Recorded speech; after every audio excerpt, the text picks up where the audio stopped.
I was in Taiwan for like 3 Mondays. Had a great time over there. China did not bomb us or whatever while we were over there, so that's good. Mike has been with the Rectum campaign. We're going to get to that later. But Brandy, what's going on with you? So I actually just recently started a podcast called Cognitive Vigilance, and it is pretty much just talking about the cultural zeitgeist of the moment and intersexual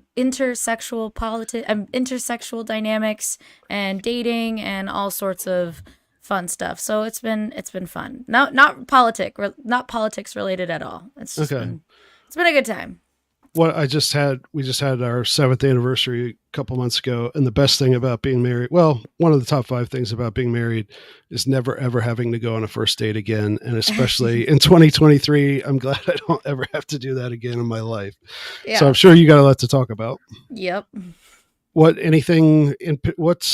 like, do people even go on dates anymore? Like, what's like Well, how? yeah, it's all changed now because of dating apps, and like I think that that's actually been causing a lot of chaos in for people in the dating realm. Like I think people just aren't used to it. We're just not built for this, and like I don't think that like our little animal brains have caught up to the technological revolution that we're living in, and I think that that's been, an issue for sure. Okay, so they can find the podcast just by Googling cognitive vigilance. Yep, it's on And, YouTube, and and it's every Thursday at 8:30 p.m. Eastern. and you can always check Brandy out on her Twitter, which her handle is right there, Creatrix Twitch TV, I guess. Underscore Yep. TTV. Okay. Yep. All right. I gotta say, and I'm sure you agree with me, Aaron, that like I'm pretty glad to be married. Oh yeah, Like that's what I was just saying. Yeah, like I couldn't imagine navigating this crap now. And then even when I was dating, I was fortunate enough to, like, I met my wife through high school. You know what I mean? And there was kind of like I cold shouldered her once in the past. She cold shouldered me once in the past, and then we came back together. But like, yeah, so I didn't have to go through that stuff. And then I couldn't imagine you on a dating app, just like logistically. Who, me? And like, well, oddly enough, my wife and I met on eHarmony, so it was on the desktop. Oh, so you were on an online, but that was like before it got to like its swiping evolution. Well, and eHarmony is a website, like you can't just like message a bunch of people off the jump. You have to like, you do like a personality profile and say what you're actually looking for in a relationship. And so it's for people who, like, I was looking for a wife, right? Like I was not looking for a short-term thing. So, talked to one other person kind of in depth, and that didn't work out.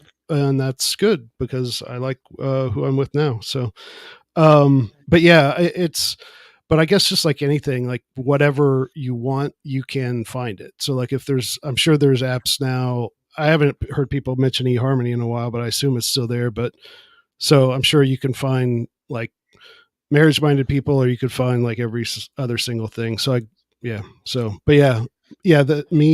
doing all that now would be that would be a good sitcom. But I think it causes a paralysis of choice. Like you have too many choices, so a lot of people just enter a state of paralysis from it. Maybe you do. I have to lose 40 pounds if I get a divorce. Yeah, you got being Brandy, you have more options than maybe somebody like me or Mike, but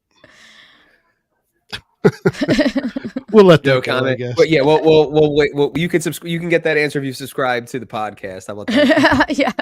All right.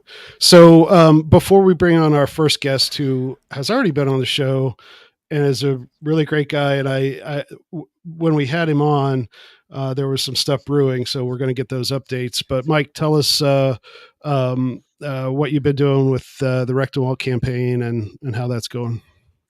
Well, I've got another job. Like I got a side gig too. I'm not going to say where, just in case. But I picked up another job and working with the Rectum campaign. So we've been recruiting state campaign coordinators left and right. Work to get him on Timcast, which he did a very, very good job on. I think he's really getting his legs under him in this new role that he finds himself in of being kind of a liberty evangelist as opposed to just a professor. So we were very happy about that. There's multiple really good opportunities that have opened up for him as a result of that. If you go to wrecktheregime.com, you can see the schedule, see what all he's got going on. He's doing podcasts every day, pretty much, multiple podcasts a day. I mean, he's really getting out there and getting about it. And then, other than going around and getting state campaign coordinators, just been really building the kind of framework of what I want to do with the campaign once he's the nominee. And I won't spill all the details, but surprise, surprise, I want to rip off what Ron Paul did with his campaign. And really focus on colleges and making the campaign more of a cultural and educational movement than a political movement for political ends, especially in this environment where, people need to realize, I know people don't want to hear the hard truth sometimes, but, people need to realize that if RFK really does decent getting on these ballots, it could be rough. Like in terms of the vote totals. And so if we really define the race by the vote totals, like the Prags that we replaced, we're going to end up with egg on our face. So I really think that we have to go the more Ron Paul educational, cultural route, get in front of as many people as possible. And he's got a lot of earned media. He's got Dave's support to get on, Rogan and these other big podcasts and stuff like that. So, I think he's well suited to do that. And we're going to keep pushing. Yeah, and we had a internal Mises PAC meeting. I think it was yesterday. We were talking about how I think Rectenwald is the best LP candidate we've had since Harry Brown and Ron Paul. And I think he's going to do the same thing, which is not try to vote chase. And I actually will defend Gary Johnson on a lot of things, Bill Weld not being one of them. But that strategy was like, okay, we have the national campaign, which we have a chance to reach a lot of people with the message, and they watered it down, especially in 2016. We got 4+ million votes. Very few of those people stayed in the party afterward. It was just basically a protest vote. Larry Sharp did come from the Johnson campaign, and he is a great, great asset to the LP. But, national level, people don't think we're going to win, and we're not, because the game is rigged. So it has to be inspirational and educational, and then use all that political capital that we win and those activists that we win to play the local game. And so that's, I will bring in our guest here in a second when he's ready, because he is a local candidate. But that's what we're doing with Project Decentralized Revolution. We've got 19 candidates who got our official endorsement, who are on the ballot tomorrow. And another, you ready? I'll bring you in here in a second. Okay. Our guest is Derrick Broze. He was, last time we talked to him, candidate for mayor in Houston. And I know there was some things going on. They were trying to kick you off the ballot because you are taking it to the streets. And so, just tell us what's going on and give us an update since you were on a couple of months ago. Yeah, I appreciate it, guys. Thanks for having me back on. And Mike, that cat is huge. Like, it's incredible. Yeah, man. He's my little lion, man. Stealing all the attention. So yeah, last time I spoke with you guys, I was telling y'all about my campaign for mayor, and we had been endorsed by the Harris County Libertarian Party, Texas Mises Caucus, and just showing up in the polls. Had a lot of support coming in, and we filed on day one like I was planning to, and they sent me a rejection letter for my ballot a couple days after that, basically claiming that my nonviolent drug possession felony that I got when I was 20 years old, which was 18 years ago, that disqualified me under Texas election code from being on the ballot. So pretty much after that, for the next 30 days, up until the deadline, which was August 21st at 5 p.m., I was on the phone with felons rights organizations, civil liberties organizations, lawyers, just talking to all kinds of people to see who had some idea of what routes I had, what options I had, and what we could do. And in the end, I was able to generate a lot of media coverage of it, like literally down to the wire of the final day, the final deadline. I had 3 different local media stations interviewing me about this, like, hey, is he going to make the ballot? Is he not going to make the ballot?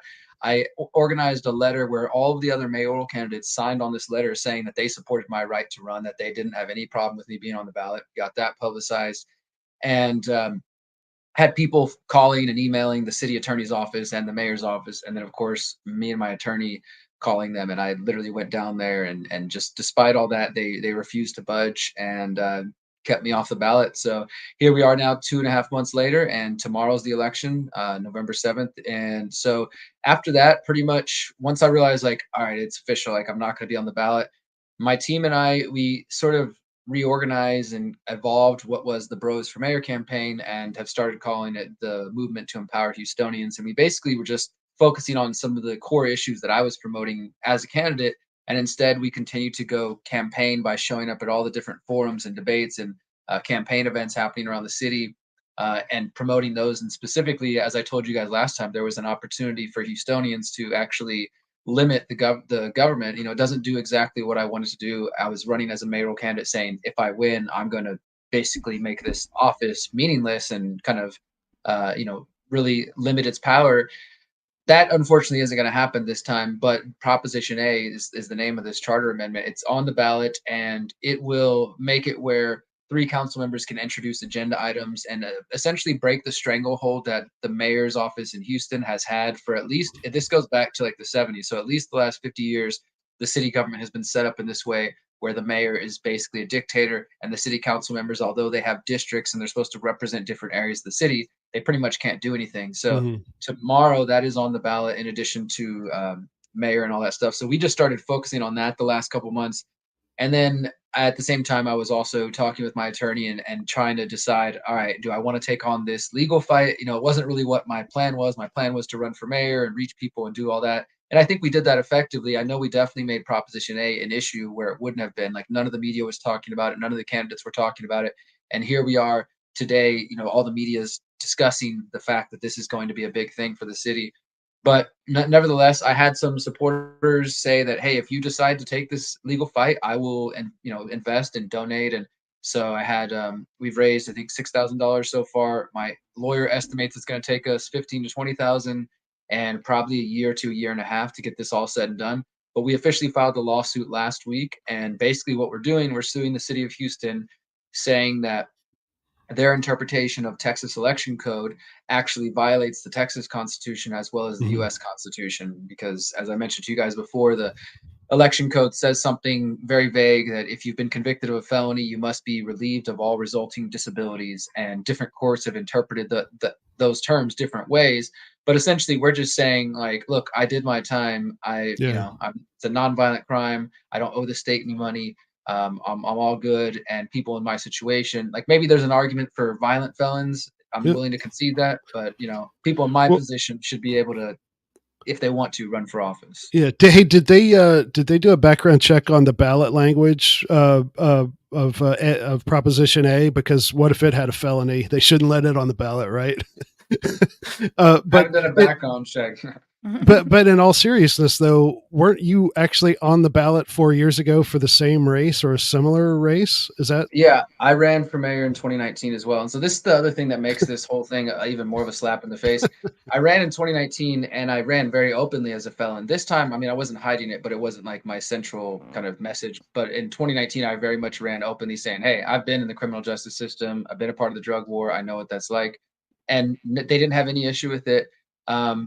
And the other thing is, when it was being reported on by the Houston Chronicle, which is the big paper in Houston, they interviewed the city attorney, and the city attorney acknowledged or admitted that they actually don't do any kind of research beyond the form. So if I had just checked no, like if I had lied and said, no, I haven't been convicted of a felony, literally nobody would have checked. And even though everybody knows I'm a felon, I still would have been in the race. And it's just stupid that I figured, I was like, you know what? I even asked my team, we were there at City Hall filling out the form, and I asked them, I was like, should I put no here? Like, this might, help us avoid this. And everybody was like, look, I got the paperwork I had to show them I did my time. I figured that would be enough. I've deserved it. I don't feel like I owe the state anything. So I did what I did, but it's just annoying to know, on top of that, they don't even put any resources into actually going to check these documents. Being punished for honesty. No. Oh, yeah. Well, there's damn incentives again.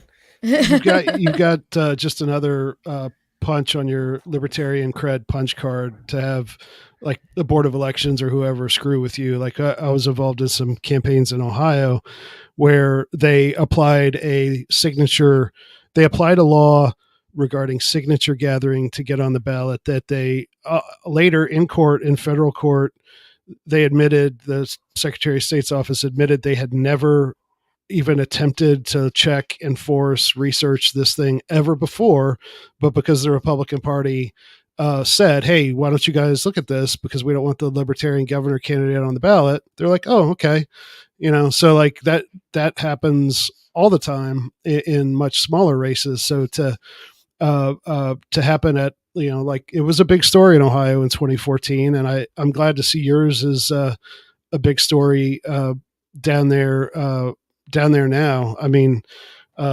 it is I'm just doing what I can it's to amazing. It's generate amazing. free media out of it. I'm trying to turn it into like, hey, I'm going to get as much free press as possible. Not only because I think this issue matters. Like, I don't know if I'll ever run again and do this again. But if we win, obviously that would, that might encourage me. But realistically, the reason I'm doing this, beyond any kind of street cred or any kind of like whatever sticking it to them, I've met some really good people over the last 6 months that I've been campaigning here in Houston, and they're not even necessarily libertarian, but they are good people who are out here fighting the community. And some of them have felonies, just like me. Maybe they did something when they were younger, and they're trying to turn their lives around. And so I feel like if I do win this, whether I run again or not, then it'll at least remove one more barrier to entry that people who have felonies like myself have to deal with. You've already got housing stuff and then BS with jobs and stuff. So if somebody's like, hey, I changed my life, and they feel like the best way they can serve their community is to run for city council or mayor or whatever, if we win, then they will have that ability to do so. And of course, like, I don't think the state has rights like in a drawer somewhere and I just have to win them and here's your right to run for office back, we'll give that back to you and you can go do that. Like, I think it's just it's the rigged system that we're in. And even by just filing this lawsuit, I feel like we can show people how messed up the system is, because most people I've talked to, left, right, center, whatever, feel like something 20 years ago, drug possession, no violence against anybody, no weapons. Like, most people I've met, generally speaking, feel like, oh, that's stupid. You should be allowed to, go about your life. I think like things have really changed, and there's still a real minority of people that I'll see mainly online every now and then who are like, forget that guy. He made a crime. He did a crime once in his life. He's, he's lost forever. But most people don't think that way.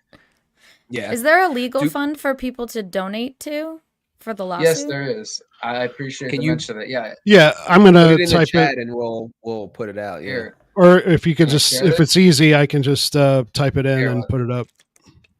Tell me if this opens. Is that showing? Let me go back here. Oh, did you put it in the? I don't know if it. Oh, there it goes. There we go. Cool. So that link is just fundrazr.com/Broze lawsuit. If you also just go to my website, derrickbroze.com, and check the blog, it's like the last post you can see about this. So we raised, like, what we have there is $3,400 online, and then I had another offline donation of $3,500 from a supporter. Thank you very much. So we've raised, about $6,000 minus processing fees and all that. So we're doing pretty good. And like I said, this just started. We just filed the paperwork last week. And we're expecting, at some point in the next couple of weeks, the state's going to respond. My lawyer is pretty much expecting our first round to be denied, and we're going to have to appeal. We're going to be locked in some legal limbo for a little while here. But I plan to keep, people updated if they do donate, or whether they donate or not, through my website. I'll keep everybody updated as it progresses. And I'm hoping that, again, it does bring awareness at least to felons' rights. It's not something that I really actually have to deal with for the most part, because after I got out of prison, going to activism and in journalism, and then discovering libertarianism and just becoming an entrepreneur, I don't really have to deal with as much BS as some other felons have to.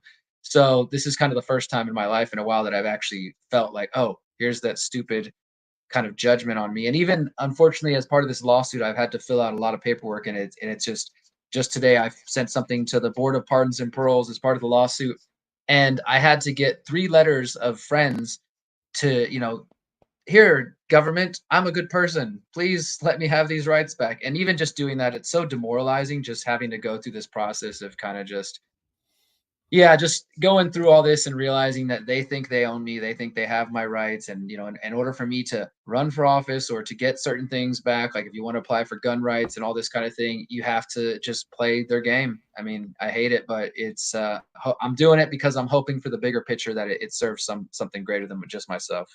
Mm-hmm.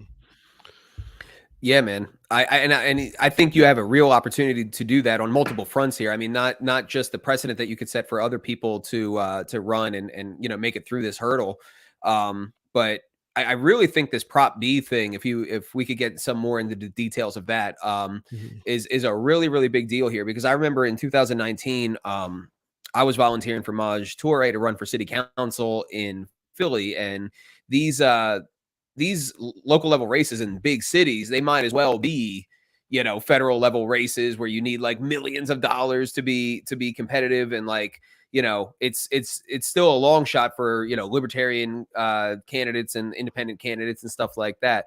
But you have an opportunity here to parlay that into something truly meaningful, you know, and truly impactful. And I think it's just a great story of how you can parlay this into something like that. So if you can get more into that. Sure. Yeah, so it's Proposition A. You know, before I talk about that, I'll just, you know, what your point about having to spend all this money. The two the two leading candidates who are probably going to make it into this runoff, because voter turnout's so low, nobody wins the first round, so there's always a runoff. And there's 18 candidates running, but the two leading candidates are, as expected, the career politicians who have a combined 80 years between them, literally 80 years. The guy who's probably going to win it has been in politics for 50 years and is spending $10 million on this local race to win this freaking mayorship. So it's insane. Like he's just dwarfing but the only reason he can do that is because he has a war chest of 50 years, and Texas law allows him to use that for this race. Use all the money he's raised, stocks that he has. It's crazy just what's going on down here. But nonetheless, the only bright spot I would say is the potential to pass Proposition A. And that's why I've been going so hard on it and really just putting all my energy into this. Thankfully, the one good thing about it is there has been no organized opposition. So there have been no, ads running on TV or billboards saying vote no on Prop A. In the beginning, some of the council candidates were being outspoken and kind of saying, well, in principle, I agree, council members should have more of a voice, but they would add some caveat about why they didn't like it or whatever. But as time has gone on, and I think they've seen how popular it is, all of the candidates have now embraced it. We started, and I think again, partly because of us, because we were going to these events and asking them, "Hey, what do you think about Prop A?" And like with a camera in their face and putting out a little video, "Hey, this council member says they're for it. Check them out." Or, "Hey, this crazy guy says he thinks Prop A would be a bad thing. He doesn't want you to have a voice." And so they saw that we were actually pushing for this issue and kind of lobbying for it for the people. And really, again, it's just because we just want this thing to pass, because I mean my approach is going to be to try to use this as soon as it gets into if it does pass, to try to go straight to 3 council members and start getting things on the weekly agendas to start pushing through whatever it is that we're trying to do at that time. I mean, that's I think the big opportunity is, it's a small procedural change, and whenever I tell people about it, I feel like they kind of miss how big it is. But this little change is going to probably, if used, if people actually take advantage of it, revolutionize Houston's local politics and the potential to get things done. Yeah. Another It, thing I'm really, oh, sorry, Aaron. no, you go. Another thing I'm really noticing in what you're saying here is I've noticed 2 different occasions of you building coalitions in this story. You've built a coalition around Prop A itself, and you built a coalition to support you like remaining on the ballot. And you know, how did you go about doing that? I think this is something that libertarians broadly can really learn from. You know, coalitions. In my research, we as libertarians, particularly big L libertarians, there's really 2 areas where we're consistently effective, and that is these issue coalitions and local level politics. So knowing how to do that is important. How did you go about getting this support from your own opponents? Yeah, I mean, I think that in my activism on the local level, I've always focused on trying to build alliances with people. I've given the example before, we just passed October 22nd, which for years has been known as National Police Brutality Day. And, a decade ago, you would have the National Police Brutality Day, and you've had like the local commies out with their flags, and you've had the cop watch people, and you had the libertarians, and you had some anarchists, and we were all out there for that cause, National Police Brutality Day. We weren't debating economics or whatever. We were just talking about this one issue. And so I've kind of always just, I guess, in terms of activism, grown up doing that, like working with people. I have the ability to set my strong beliefs aside for a moment and say, hey, I can work with this person on this issue, even though I think they're totally crazy in this other area. And I think that really is a benefit. If more people did that, we could get things done. So I definitely was doing that when it came to this local race. When I was in the race, we were going to, I was speaking at Democrat groups, Republican groups, even though the races are officially nonpartisan, we were still going to like the local political clubs. We were going to the Black neighborhoods and the white neighborhoods and the Korean neighborhoods. I mean, there's 170 something language is spoken in Houston. So you've got like an Indian part of town, like you got Korean. There's a lot of different little kind of A lot of smaller food. areas of town. Yeah, a There's lot of all kinds of. a lot of Taiwanese down there. A lot of Oh, Taiwanese down there. there's a My wife and I are huge gonna. Asian community down here, Yep. Vietnamese, Korean. I mean, so and my point with that is if you get into these communities because they're not all used to even any politicians or candidates bothering coming to speak to them, you can really get them activated. And some of them, there definitely I would say is a portion of the immigrant community in Houston that is very politically active. Not everybody, but definitely there are those who are engaged and like you got the Korean community organizing their own forums. So I mean, I just show up. I talk to people. I share what we're about, and just try to build where we can. Again, knowing that we're not going to be able to agree on everything, and that's fine because I was very intentional with my desire to run. I wanted to bring up the last couple years COVID insanity up. I wanted to be able to bring that up into debates as terms of vaccination mandates and stuff like that. I wanted to be able to bring up issues about police surveillance. So we made the Shot Spotter, which is the surveillance tool that police departments use around the U.S. We made that part of the conversation. Again, just talking about the power of the mayor, Prop A is directly related to that. So just by showing up and connecting with all kinds of groups around there, and really, it's not that I'm like suppressing or giving up any of my beliefs to go work with these people. I just, I hold what I have in my heart, but I still show up and I'll go there. I'm like, okay, they said some climate change thing. I'm just going to ignore that and let's focus on this thing. Or they're doing whatever, wherever we disagree. I just don't lose myself. And the same thing, I go into the right wing groups and I'm like, oh my God, we're doing the Texas pledge next. Oh gosh. And I'm like, I'm just like, there's things where we're not definitely on the same page, but I stay there and I stick it out and I work with the people where I can. It just takes patience and time. And excuse me, one other thing I would mention, Mike, since I think you're looking for some kind of ideas that might work elsewhere.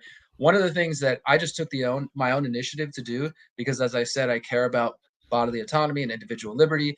And once I realized, look, I'm not going to be in this race anymore. Many of the people who are following me, who wanted to support me, are people who want to vote for somebody who is not going to issue a vaccine mandate, who want to vote for somebody who does care about privacy and these kind of things. And unfortunately, the rest of the candidates don't really fit that bill. But I actually organized my own survey. I just made up an organization. I just called it Sovereign Houston. And I emailed every single city council candidate, every controller candidate, and every mayoral candidate.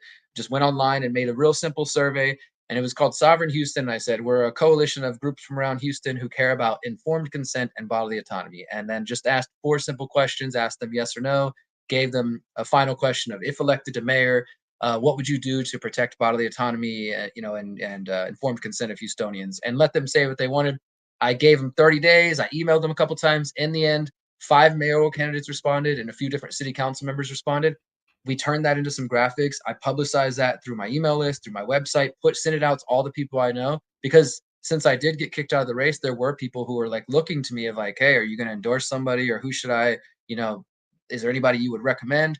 And so I put that information out there just kind of as a service to anybody in Houston who does give a shit about these things, to say, hey, some of these people, even though they're not making it their kind of focal point of their campaign, some of these people actually seem to have a brain and, do care about liberty, even if it's not like their main message, or maybe they just don't know how to message it. They might not be good with marketing what they believe in.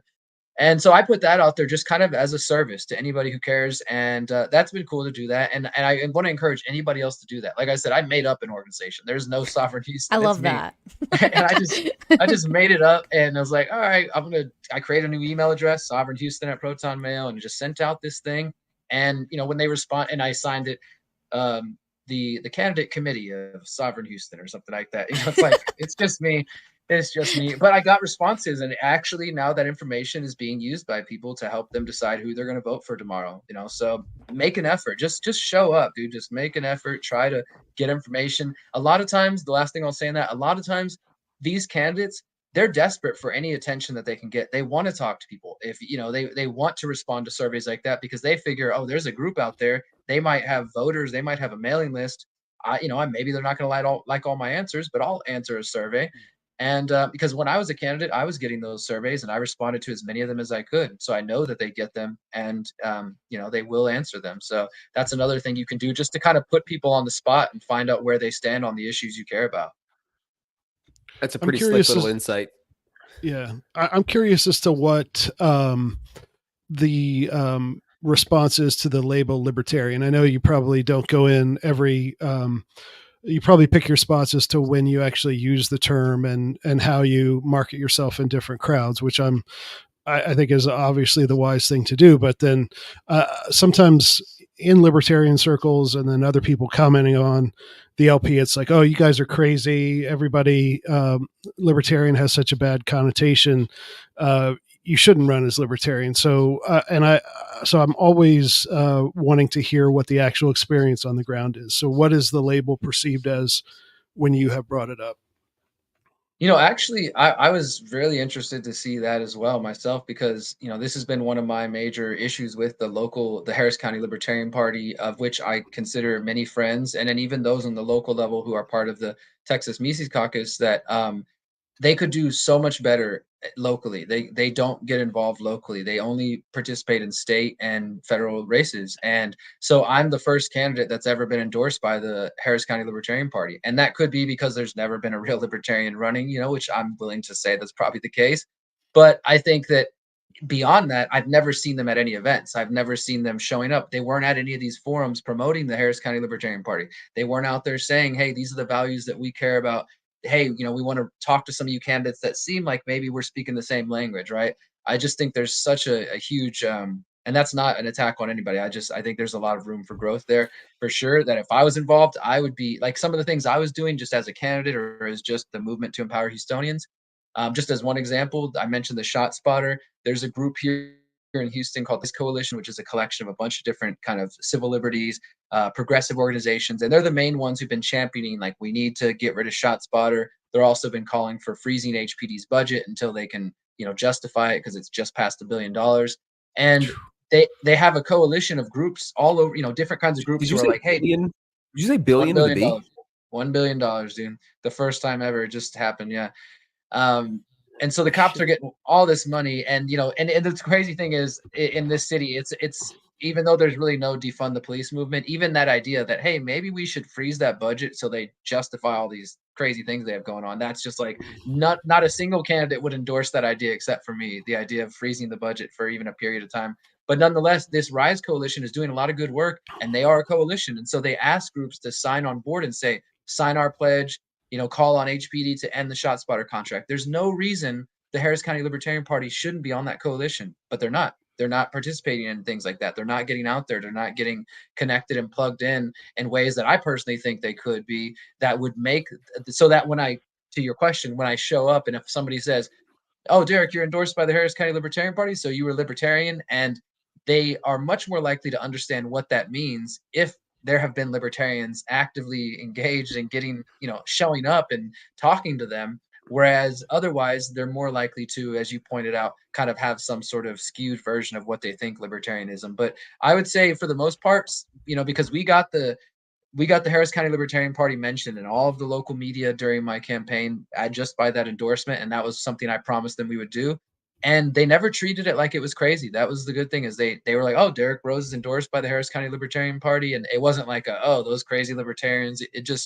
They seem to treat it just as they would any other kind of endorsement. And so I haven't had any. In fact, I've had one of the other mayoral candidates come to me and like ask me if I can convince the Harris County Libertarian Party to endorse her because she's kind of a libertarian or whatever. I'm like, I don't think she really gets it, but the point is, it definitely, like, I just think that if they were more engaged, then there would be more conversation about libertarians in the first place. But for the most part, the libertarians in Houston that I've noticed, all they do is they go to karaoke nights once a month or something like that, and they go to what is it, like a happy hour thing every now and then. Like, that's really all I've seen. And nothing against those things, but I haven't seen any active engagement beyond that in terms of showing up at neighborhood meetings, showing up at political forums or rallies or debate to be a force in the community on the local level. Mike, I know you had Nathan Polsky on a couple of weeks ago. What's the status of our team down in Texas? And just for some context there, I know Texas is the way their state delegates and stuff are chosen is pretty complicated, and it's a big state. So what's our prospects for making it a Mises influenced LP. Well, this is And their I'm not they're trying to hoping to. shit on anybody either, by No, the way. Oh, I know no, you're no. not, Derek. No, and I'm not asking for you to say anything specific about anybody, but like what you just said is exactly what we in the Mises Caucus have been talking about for the last 5 years or so. Is that this is not LARPing at politics, right? This is not just to go to cocktail hour. Liberty on the Rocks is this thing that people do. It's like, oh, I forget where they get the money for that, but some big libertarian group gives people money to have happy hours at places.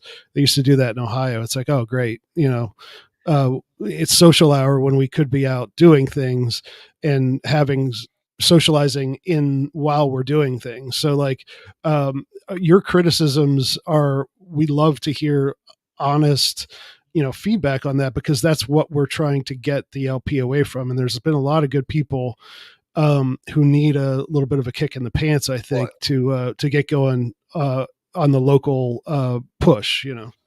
yeah, I mean, and I know there's some people in Texas in the chat right now. So Rise Coalition, write that down. Harris County. Yeah, I mean, they're working it. I don't want to say too much, you know what I mean, but they're working it. They're hoping to have their takeover this year. And I know Nathan is very dedicated to Project Decentralized Revolution. To what you were saying there, Derek, not only would Harris County do better if they focus more locally, the entire Libertarian Party and movement would do better if they focus locally. I mean, I might be beating a dead horse, but I think it bears repeating every time I get a chance. I looked at the data for the Libertarian Party and like their candidates in 2022, and there was something like 600 or 700 people who ran as libertarians for various offices across the country. And the vast majority of them ran for seats that were at the county level or higher. And as a result of all of that work, all of that effort, all of those signatures, you got like, I think 3 or 4 victories at the county level across the entire country. But then once you isolate for the people who ran locally, it was like 33% of them won, or some crazy number like this that nobody would have expected. And I'm willing to bet that 33% probably constitutes the floor of what could be done, because chances are these candidates, by and large, are not getting training. They're not utilizing data. They're not knocking doors. They're not using tools and all of the things that will up the efficiency. So that's kind of a big, it's going to take time. It's a culture change in the LP, but like, kind of inverting that formula of like the massive libertarians run for these local level offices and then the minority seeking the ballot access races. And yeah, no, it's definitely something that needs to be changed.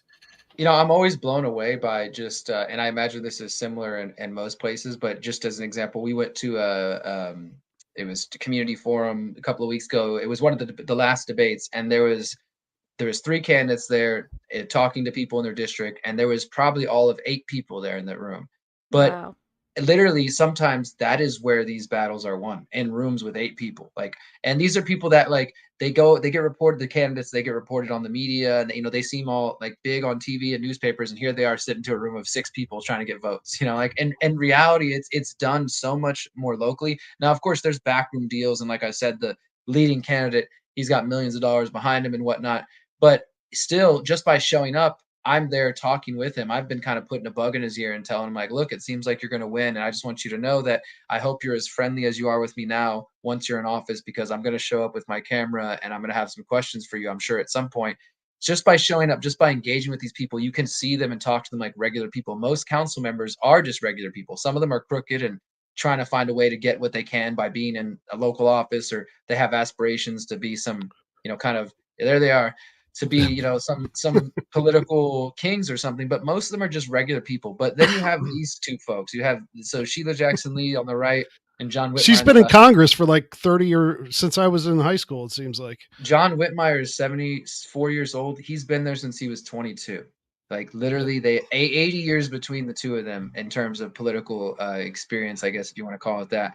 And they're both Democrats, but it's been an interesting thing. Sheila, the woman on the right, she's playing the I'm the real progressive, I'm the real leftist, and he's a centrist Democrat who is donated to by quote unquote MAGA Republicans. And so he's trying to pull in, there's no conservative candidates really that are seen as a contender. So he's trying to pull in some conservatives this way and still play I'm the leftist kind of guy. It's a weird thing. But at the end of the day, they're just career politicians and they got millions of dollars. And one of the 2 of them is going to be the next mayor for the next 4 years, more likely the next 8 years, because it's pretty hard to beat an incumbent once they're in Yeah. Well, office. if She the got dude, elected. She got elected to Congress in 1994. I was a freshman in college. well, Yeah. if the dude wins, at least you have the cool factor of like the founder of the X-Men as Right. mayor. Francis Yeah, well, you Xavier. know, one other thing I'll say on that too, man, is that it's just it's such a reflection of the national stage. So, as you guys I'm sure have seen, there's dozens of polls at this point showing that nobody's happy about a prospect of Trump versus Biden, and people are just not looking forward to it, right? On the same token, for the same token, you have on the local level with those two people we were just showing that a new poll came out a week ago, and there's still 22% of people undecided. They have collectively spent $14 million, and it's probably going to be only 200,000 people out of a city of 3 million people showing up to vote. So even with them spending millions and millions of dollars, they still can't excite people. The Chronicle has written an article saying we need an audacious leader. Unfortunately, it doesn't look like we're going to get it this election, and just kind of acknowledging like we don't see yard signs popping up like mushrooms, like there's no excitement. And there's some articles also acknowledging that again, the two candidates are in their 70s going into their 80s. The average Houstonian's age is closer to my age. I'm 38, it's 34. And but then of course the only people voting are 60, 70, and 80 years old.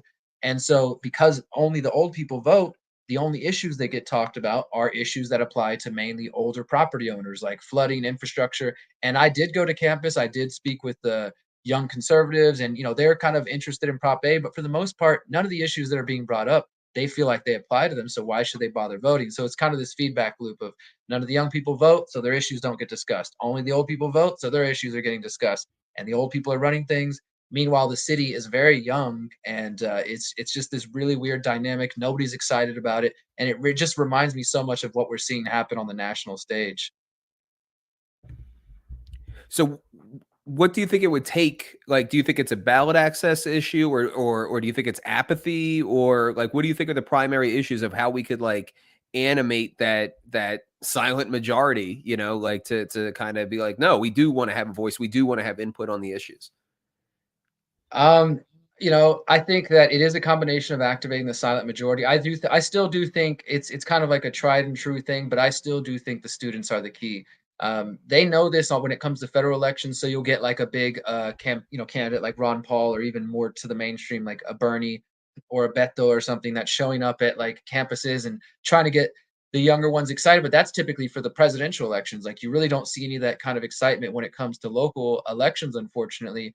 Now, the last election in 2019, there was one of the other leading candidates was kind of like a Trump-like figure, and he was known for doing big, kind of theatrical events. Like he showed up to City Hall shoveling a big ass thing of manure to be like, City Hall is full of shit. Like he would do stunts like this and it would make the media, but he still could barely get anybody to show up to vote. Like so, he's generating press, he's getting attention, but people didn't turn out. He lost the election. He spent millions of dollars of his own money. So it's not just being bombastic and like Trump and trying to do media stunts. And it's not just money alone, because even with all the money that these people are spending, people aren't showing up. I really do think it is an issue. It's that Hmm. these issues are just not being talked about, because again, like if I wasn't as engaged as I am, and I wasn't 10 years ago, I wasn't paying any attention to the local elections. Like it's the last thing on my mind.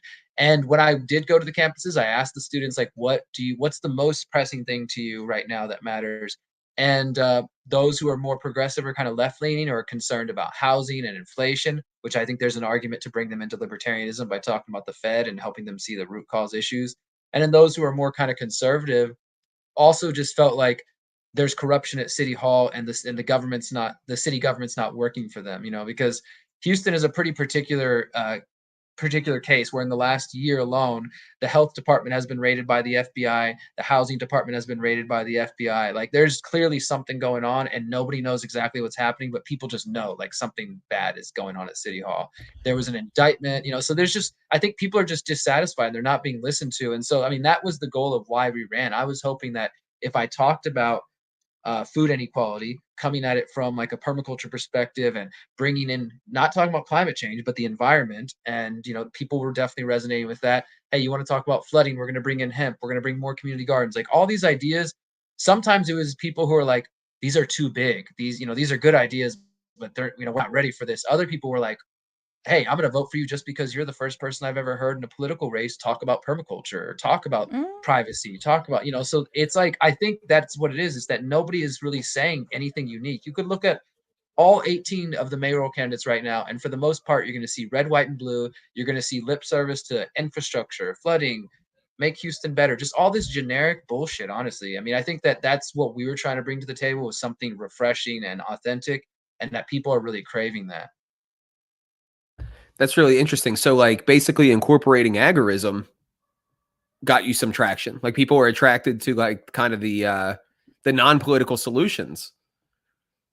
Because I was definitely, even though, like, to your question earlier, Aaron, I wasn't like explicitly calling myself a libertarian, but anybody who knows libertarian philosophy could look at the ideas we were proposing, and we weren't saying we're going to institute a new tax to build community gardens. It was, creative ideas like, we're going to look at the lots that the city owns, and we're going to get the permits and make those permits $1 and give them to the neighborhoods, or just, make the permits for free and use that as a way to encourage more community gardens. And we're going to abolish putting fluoride in the water and take that $1 million and, send people a $5 check or redirect it towards something else they want. It was all about like, give you a choice, give you a voice. And I do think if they hadn't freaking cut my legs out from under me, that we would have, I don't know if we could make the runoff against these millionaires, but I definitely know I would be up there high enough to make sure the conversation is even more than it is now. But we'll see what the future holds. So there's 18 people on the ballot, but having you on there is just too much. They had to get you off of there. Just too much. Yeah, there's 17 and then a write-in candidate. And one of them is a guy who shows up in a top hat and sings songs. One of them calls herself Mama. So she's listed on the ballot as Mama. It's an interesting cast of just characters. Mama, that's it. I didn't know you could run and use a nickname. Well, it says Annie Mama Garcia, but they let her include her nickname. Yeah, they let her include it in there. But yeah, so it's an interesting, and I've got to know all these people. I'm not like saying anything bad. It's an interesting cast of characters, but honestly, any other those other 16 would probably do less damage than these two career politicians that are probably going to win. I do like what you said, because I think that a lot of people forget that, the millennials have surpassed the boomers, right? Like, we're the largest generation now. And I think that what you said makes a lot of sense, that the issues just aren't like resonating with our generation. Like, that's why they don't care to vote. That's why and it feels like you're basically just voting in that the election it doesn't matter, because you're voting in two sides of the same coin, and it's hard to figure out how to get those people engaged. But when you said you were coming up with these like community solutions, like, I think that is it. I think those types of things would resonate with people that our age, where we could be like, oh, this is a tangible thing that we can see and do, and it will actually benefit us in a tangible way. Yeah, absolutely. Yeah. I tried to do those things last time, and we did some of that. We're planning, even though, this is just a part of my activism, but like, for example, we were doing bayou cleanups when I was a candidate. Houston's a big bayou city. So we partnered with the local bayou organization and say, hey, you want to come volunteer with the Bros for Mayor campaign? We're going to get out here. We know that the bayou is dirty, but instead of waiting for me to win, we're going to just go start cleaning it up now. Or, hey, we know Houston has food deserts. We're going to go volunteer at this community garden. Come with us. And doing things like that, where people can actually see we're actually putting in work behind the things we're talking about. It's not just like, I have ideas and maybe I'll do them if you elect me. It's like, hey, let's go create these things now and do it together. And I do think people resonate with that and appreciate that. Yeah, because you're proving it with your actions. You're not just saying it. And I think that a lot of people are sick of just having politicians talk with no action. It's all words. Oh my God, you found him. So is this the silly guy? This is he calls himself the fun candidate. And he shows up every time and he sings this song. Whenever they're like, would you like to make opening statements? He sings this song about how he's the fun candidate. And yeah, it's a little funny, but at the same time, like, damn, this dude paid money. He paid Is it money. like satirical? Was he trying to be satirical, like Vermin Supreme kind of vibe? Not even that. Not even. It's weird. Like, he says he ran for office 50 years ago when he was like 20 years old or something. And he just like literally he signed up on the very last day, because I've been watching this close. I was like, oh God, am I going to be on the ballot? And all of a sudden 10 people signed up on the very last day. They hadn't campaigned, hadn't showed up to anything, and just signed up. And then most of them still haven't showed up. So I really don't get it. I'm like, And what's going to be weird, what I'm going to watch tomorrow is if these random people who signed up at the last minute get votes for whatever reason. I mean, I haven't seen them campaign, I haven't seen them do anything, but it's just weird things like that happen sometimes. But I guess they felt they wanted to pay the money. And, of course, that's all just like more salt in the wound of me being kicked off the ballot. Is there any polling for Prop A? Yeah, the one poll that came out, let me see if I can find it. There was the last poll that came out, I think like 2 weeks ago. It was mainly on the candidates, but it did show some numbers for Prop A, and so far it's looking good. I mean, there haven't been anything, like I said, we haven't had any kind of organized resistance. I'll hear what it was. It was 57% of likely voters intend to vote for Prop A, while 12% intend to vote against, and 31% were undecided. So I mean, I think that it's going to pass pretty easily. But we just haven't been given up. Like tomorrow, election day, me and a few of the other volunteers, we're going to be hitting up different locations. Just we've got our vote yes on Prop A, and as crazy it is to me, some people literally do show up to these places still having no idea what they're going to vote for or who they're going to Yeah. vote for. So it That's does make a difference to like send them, hey, vote yes on Prop A. And a lot of times it makes a difference. Like I'm a professional editor, and one of the things, well, I'm kind of still doing that. I'm doing something else now, but one of the things, like when you do test materials, you have to be very careful about how you word a question because you'll skew it one way or the other, right? So like, and I've seen in past in Ohio and stuff when I was back there doing the LP thing, that you could tell the things that weren't going to pass if they were obscure, or if like, Oh yeah. Because like if it was just worded confusingly, those would go down. But if it was something like, give city, I don't know how yours is, the Prop A is worded, but It's if it's written worded very, good, you have a very good simply. shot. Yeah, it's written like that's one thing I will say about the coalition that ended up getting the language. They wrote it as simple as possible. So, because that was one of the things before we even knew what it was called, I was like, I hope they do not play with the language because it should be a vote yes. It's a and to your point, that survey that I just listed the numbers, there's actually another proposition called Prop B, which is unrelated. And I think it's a good measure too. But when they tried to do a survey for it, they said that it was written at an advanced collegiate level. So they weren't even able to poll with certain people because they didn't Mhm. get the way it was written. So it was written too complex. So I don't know if it's going to pass because of that.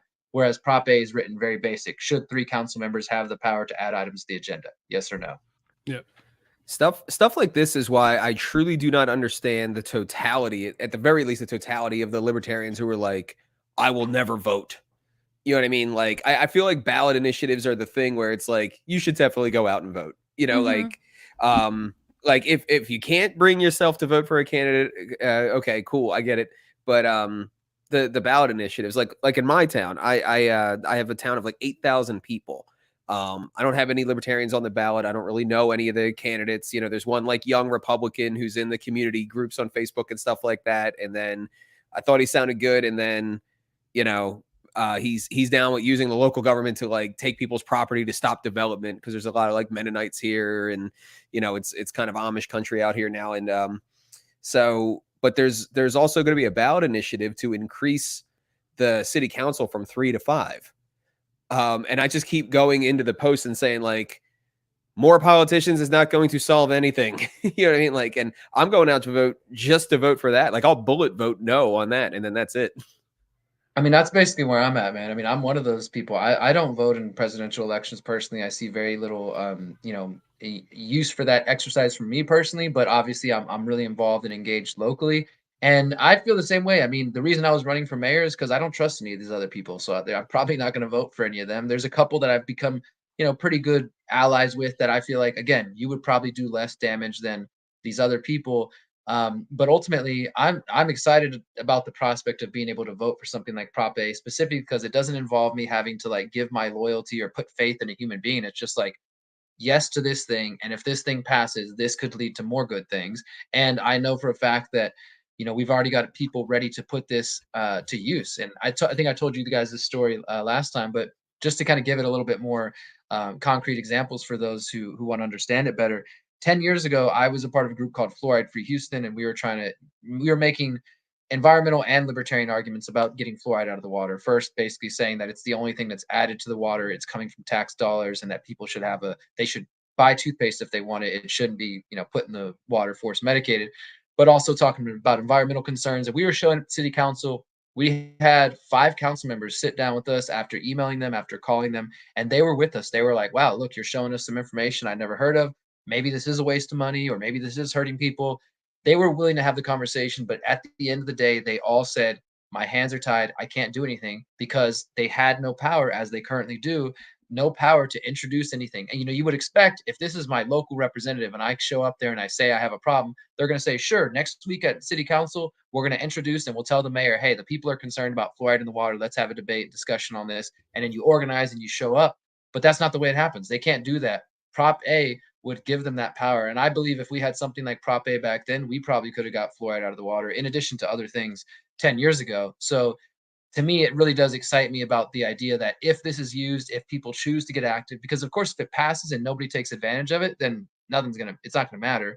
But if people actually use it and hold these local representatives to the fire, I think it could lead to some real good. So I'm putting all my energy into it, and I'm hoping tomorrow it's a smooth passing, and hopefully other people in this city step up. And Yeah, that's another.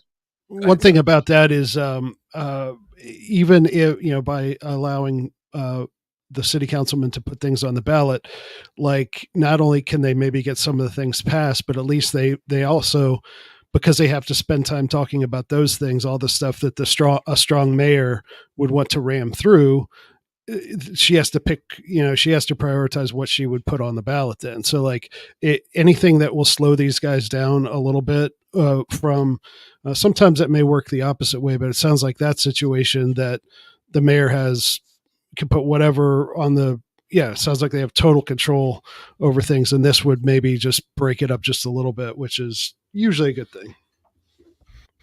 I know you said you had to run here shortly, Derek, but one last thing I wanted to point out is that another theme in a lot of what you're saying that I'm hearing is how much you are the initiator of things. And this is another thing that I really try to pound home with our libertarian friends of like, it really is incumbent upon us to cross the aisle and to go into these unknown regions and talk to the city council people ourselves, because you never know what's going to happen. Like you probably had no idea that you would be able to sell 5 city council members on getting fluoride out of the water if only they could, get past the mayor.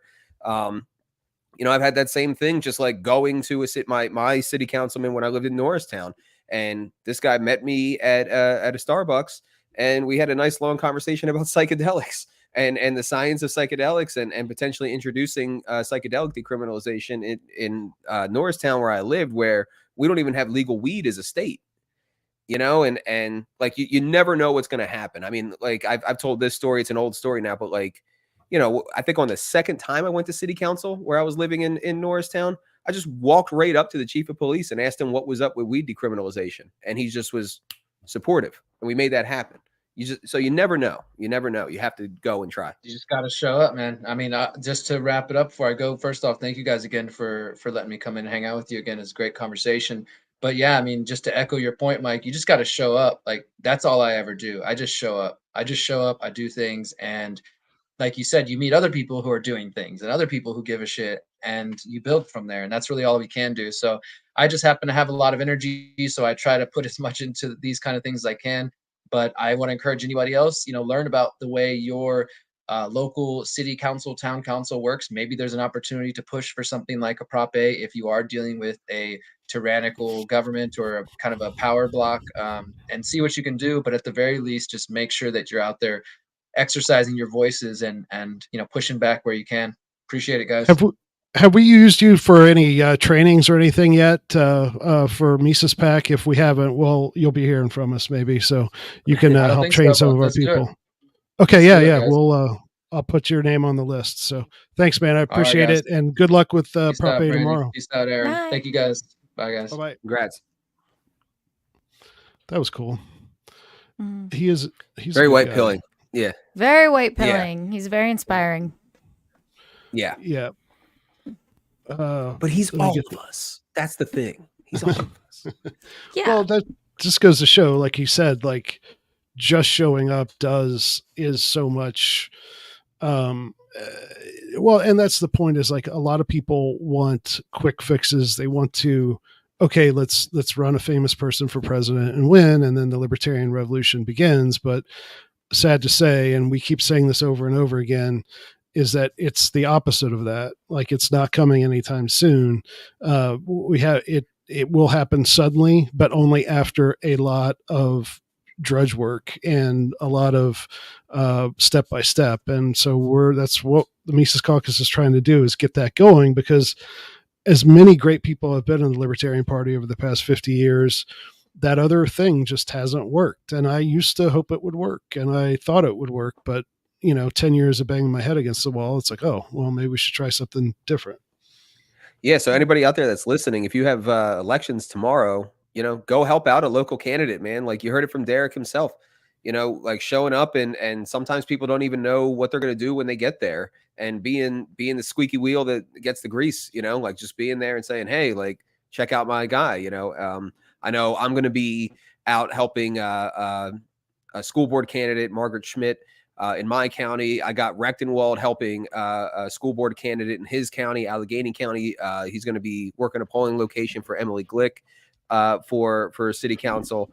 So we've got endorsed candidates all over the country. Well, I should say, I think across 8 states, we have our endorsed candidates. So, I mean, go out there and help, man. Even if you can't run, like, it's important to help people who are running in these kind of viable races.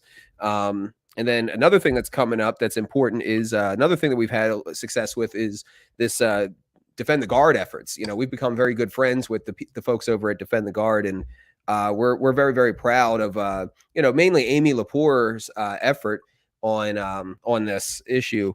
And we've recruited, I want to say, close to 200 people to help them phone bank, and we're getting results. Like, it's happening. Like we people flipped state house reps in New Hampshire. That is now going to get a full vote from the New Hampshire State House. So there is another call bank for Defend the Guard coming up on the 8th on Wednesday. On Wednesday. Thank you. And this one will be to help the effort for Defend the Guard in Tennessee. And the folks down there are doing a Second Amendment sanctuary effort as well, and then doing a Tennessee Takes Action event around the Second Amendment. So a lot of good issue work going on. Go to the website there, defendtheguard.us/phone bank to help that effort. This is probably the most viable thing that we can do in real life to live our principles when it comes to the warfare state.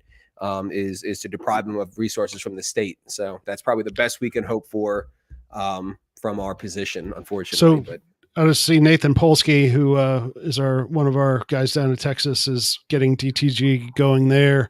So that's awesome. And hopefully, nice. Nathan, you should get Derrick in on that. I'm sure he can if he doesn't have time to help personally, I'm sure he can connect you with some people. So, and all I can say, though, is Jeff better win his election tomorrow after standing us up. He said he's going to come on, but he's out putting up campaign signs at polling locations. So hopefully that pays off, and we can have trust him a on. Politician. That's right. Yeah, and Polsky, if you're out there, I'll put another reminder: the Rise Coalition in Texas or in Harris County that Derrick was talking about. Check that out, and maybe form an alliance with them once you are the chair of Texas. But yeah, I mean, these freaking politicians. He's got some funny shit going on in his town council too that I was hoping that he would come talk about. Who, Jeff? He what's he run for? Exeter Board of Trustees or something? It's basically like the city council for his thing. Yeah. It's I think it's technically town supervisor, which is in PA. He would remember the specifics better, but it's something like there's like different classes of cities. So if you're at one level or population, basically it's city council. If you're at another level, it's township supervisor, but it's all the same thing. It's local level legislative. Yeah, like there's some guy on his board that is like that asks questions and is like a thorn in the side of the board, who's like spending money hand over fist. Like they've eaten through more than half of some fund that they have for the police in like 4 years. And they have one guy on there who asks questions and is like a total pariah. And they just had this guy, a sitting city, council member, like removed from the last meeting. And Jeff would be an ally with this guy. And, some of the stuff that Jeff wants to do, man, like as his friend, I'm almost like, cause he really wants to cut the spending and a lot of this, there's a lot of police spending, and that could be, that could get touchy. Yeah. Like, Yeah, Jeff is not gonna. If he does get in there, he's not gonna back down from that either. No, he's not. No. Right. Yeah, he's not. So, and I Wh- told him that, like, I was like, dude, like, we're all hardcore libertarians here, but like, I'm saying this as your friend. Like, have you thought about Yeah. that? Like, if you thought, like, because he named like 4 different little proposals of like, well, first of all, we don't even have cop cars anymore. It's all like cop SUVs, and these are like $150,000 vehicles. Like, why can't we just go back to the cars? There's no like terrorists here or anything like that. You know, like that's one thing.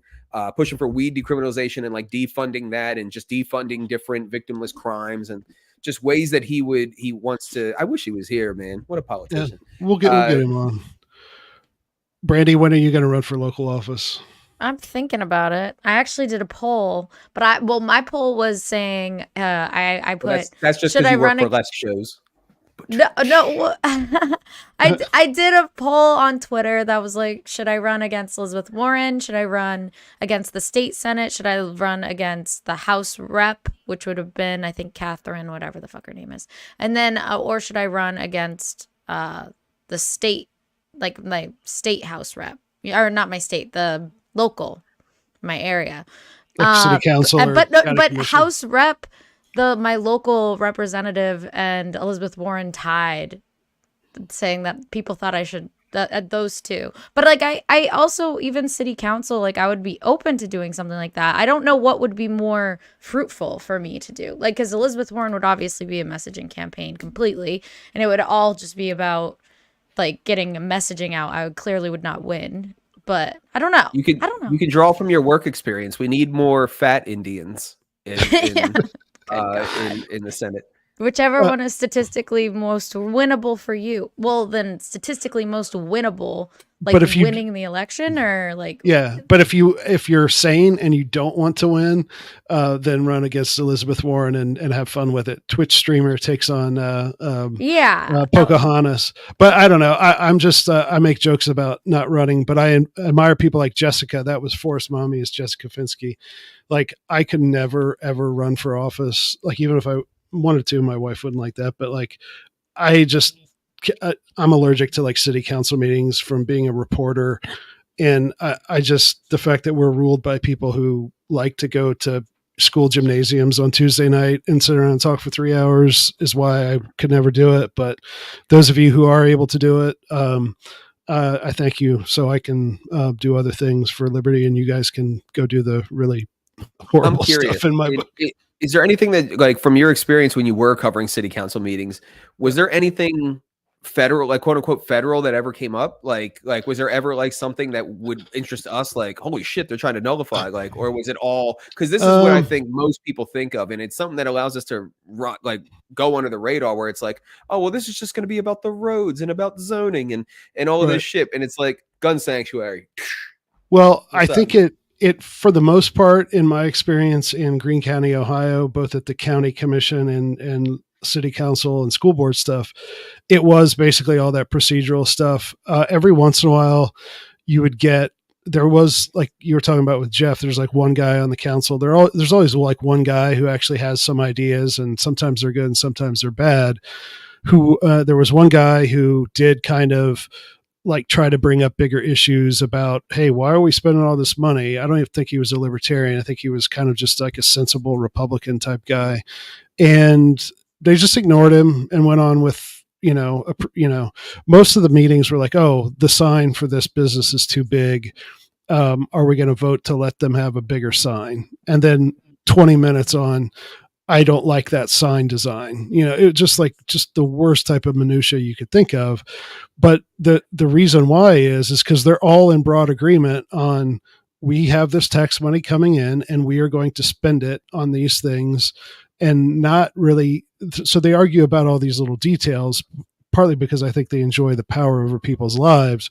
But in general, I found they were all in broad agreement on, yeah, government should do this stuff, and we're just going to keep doing it. So to break into that, again, so it depends on the format of how strong the mayor is and how you get things on the agenda or not. So if you theoretically would be able to get a person or two on the council who could make them debate about things, then you would force them to actually talk about ideas. But absent somebody who is looking at the bigger picture, it's going to be zoning variances and access roads and sewer rates and stuff like that. Yeah. But that's why we got to get in there and spice it up. You can kind of just, sleep through that stuff and then throw in the nullification. Yeah. And honestly, it'll probably blow their minds. Like, what do you mean? And so like people probably gonna have to come ready with like the 10th Amendment and all that kind of stuff. And yeah. And I guess that's also with what Derrick was talking about and what you mentioned in your town with the police chief is for those of you who want to do that. And I think, we had Jessica on talking about her race several weeks ago, is like, she kind of got involved and met some of these people. And, so if you come in out of nowhere and don't build up credibility with people, they're just going to see who's this guy, who's just got crazy political ideas. But if you make friends first and, talk about a particular issue and network and stuff, and then start laying, some more libertarian type bigger ideas on them, they might listen to you because you've built up some personal credibility with them. So I think that, and especially the smaller the town, the more important that is because everybody knows everybody.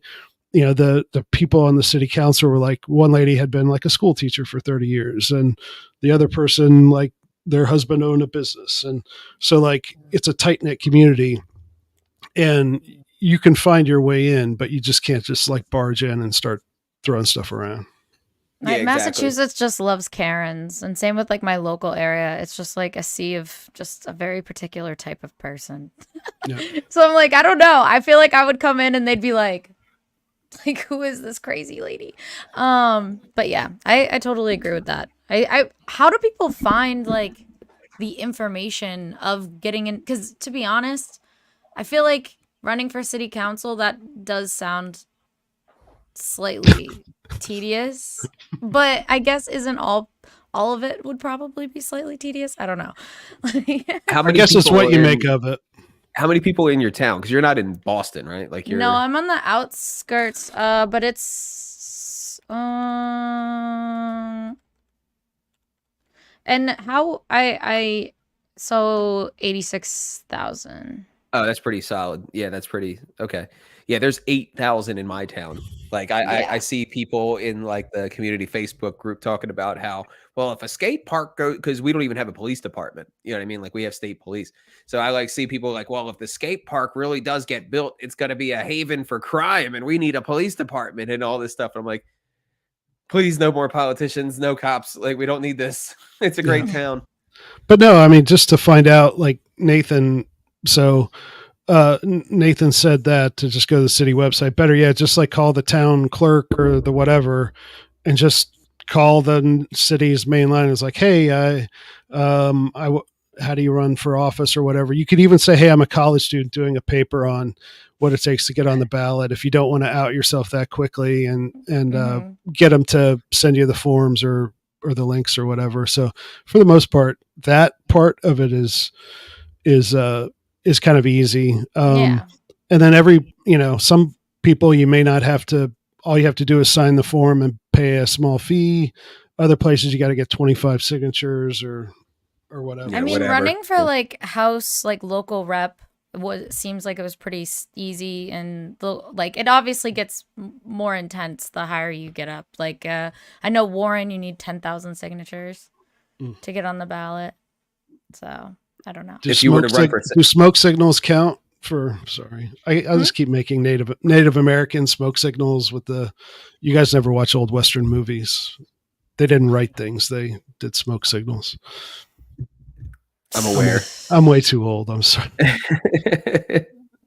Yeah, I have to decide if I would want to run a legit campaign or a troll campaign. Pretty much. Do I want? Well, maybe we should do a poll through our email. If we do a poll through our email, or like on our social media, will you abide by the results? Will Like, I we could abide even- by the results? Let me think Yeah. about it. Maybe, yeah. Or okay. we could even put like then- Noda, you know what I mean? Like, and we can make Yeah. graphics where it's like you in like a business suit running for city council, or like you in like with like a tomahawk, you know, running for senate, and or just like in her Twitch environment, like, you know, doing the video games or whatever. But like, I think that the higher, the bigger the office, the more the troll, right? Because you're not going to win for Senate. So you might as well try to get as much pub as you can. But if you're running for town council, then minimal to no trolling, I would say. Exactly. Yeah. I mean, but I feel like myself as a person is just kind of a troll. So it's like, I don't know. I don't know what would be more beneficial, or what would be more like fruitful for the movement in general. Well, and I also think, though, and this is actually a serious point, that you have to know your strengths, the things you like and you hate. And like, for me, it would not be, even if I could win, go join Glenn Jacobs on the Knox County Board of Supervisors, like that would not be good for me personally.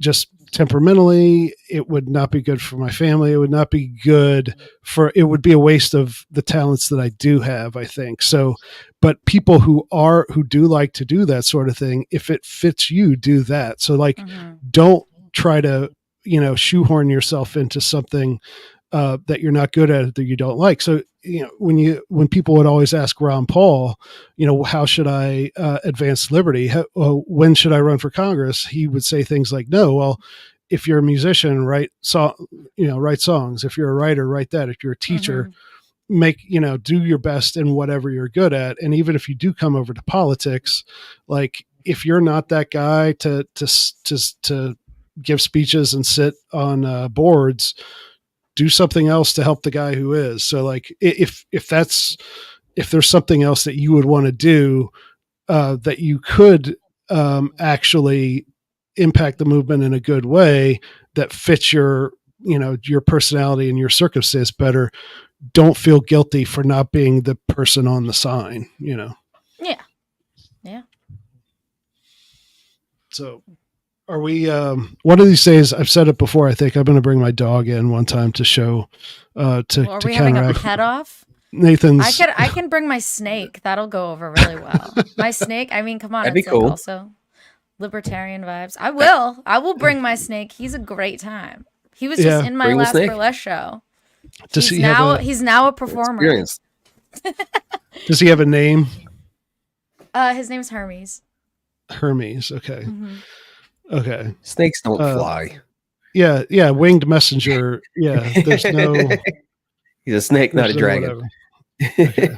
No step on a snake. Exactly. All right. So hopefully we'll have some victories to talk about very soon. Go to takehumanaction.com if you want to be on the Mises Caucus mailing list. We are going to be promoting what happens tomorrow with our 19 candidates, and Amy tells me that we're going to have some victories. You never know, but we got a whole lot of great candidates plus Jeff Douglas running tomorrow. So hopefully we'll have some good news, and maybe get some of those people on next week, and whatever else. As always, give a plug to the Rectum Wall campaign, Mike, before we say goodbye. WreckTheRegime.com. Got a lot more media coming up. And like I said, I've pretty much developed the what we're going to do with the campaign. We're recruiting state campaign coordinators left and right. We got I can't say it, but we've got some very cool opportunities out of that Timcast episode that I'm really happy about. Got the Judge Knapp interview or endorsement, I should say, and he's now a regular weekly rotation piece on Judge Knapp's show, so he's already getting solid exposure. So join the revolution. WreckTheRegime.com. REC. Okay. Well, there's a Twitter space tomorrow night too, right? On LP Mises Caucus, right? Are we doing that tomorrow night, Mike? No, that's the 12th, bro. Oh, it's the 12th. I thought it was tomorrow for some reason. Yeah, no. Man, I'm sorry. But you called me not remembering for a second that I am. I'm doing town hall Q&As on Twitter Spaces. Okay. To talk about talk about the caucus, talk about future plans, whatever people want to ask about. Okay. All right. I appreciate it. Good to see you again, Brandy, and we'll see you all next week. Bye-bye. Bye.